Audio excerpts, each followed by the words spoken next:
Hello, world history. I'm here just recording a lecture for what you guys will be doing on Wednesday, February 10th.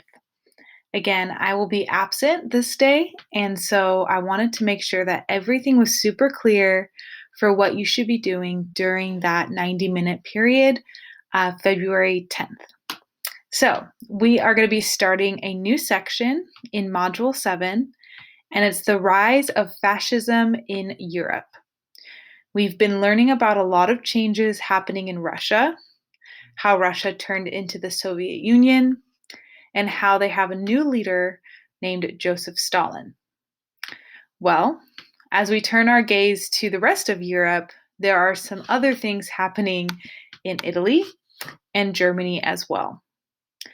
So, the first thing I wanted to go over is the essential question.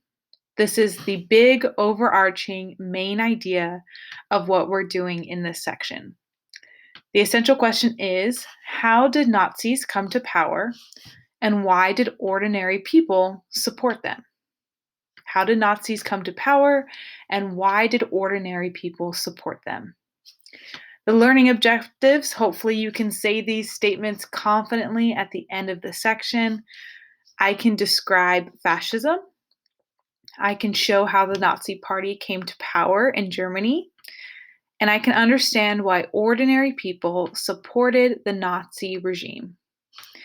In this section, we will analyze the rise of fascism in Italy and Germany, the characteristics of a fascist rule, and examine the effects of fascist/Nazi rule in Germany under Hitler.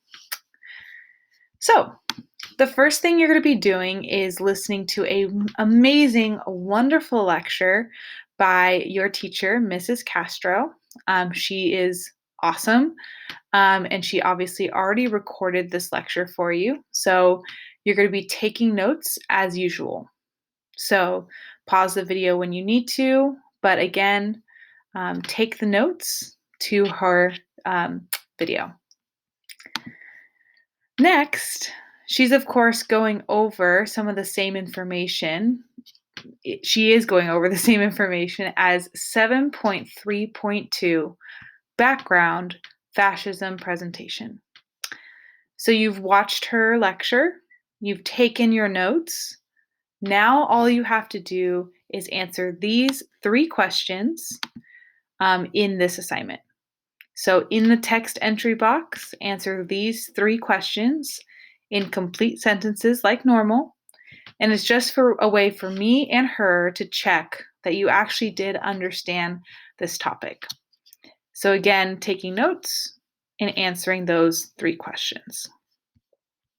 One last thing to do is to analyze some primary sources.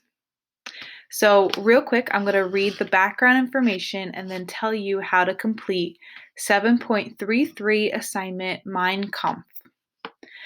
After his attempt to seize power in Munich failed in 1923, Adolf Hitler was arrested and put in jail. While serving time in Landsberg prison, he wrote an autobiography entitled Mein Kampf. In the book, Hitler explained how his worldview was formed, especially about Jews in Europe. Hitler also outlined his plans for Germany. In the following section, Hitler described how he will get his message out to the German people. By using propaganda, as in the Oath to Hitler, a speech given by Rudolf Hess, Hitler believed he could unite Germans behind his ideas. So our big question in looking at these documents is, why did ordinary people support the Nazi Party? You know about the Nazi Party. You know about the Nazis in general. You know what they stood upon. You know their foundation. So why did ordinary, regular people support this party? Well, propaganda is a huge reason why. Propaganda is a message, a biased message to the people. It can make people think a certain way. It can spread truth, but it can also spread lies.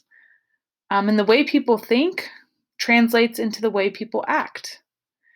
And if you get people afraid of something, if you get people convinced of something, then you have a lot of power.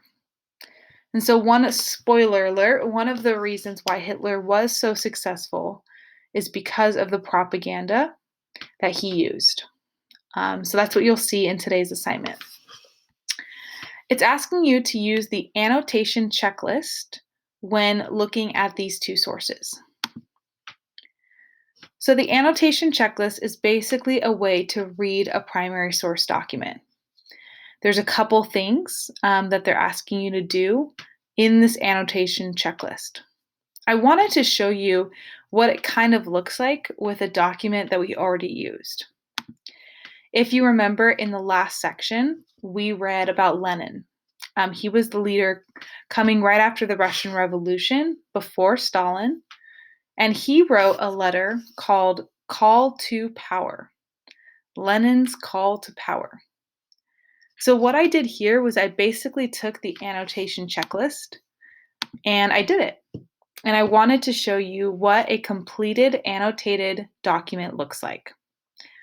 So the first thing they tell you to do is to tag the primary source, title, author, genre, which I did. They told you to highlight unclear words or unknown words. So I went through and I highlighted in purple, that's just the color I chose, the words that I may not know. I mean, I know them as Mrs. Coleman, but words that maybe you didn't know as you're reading them.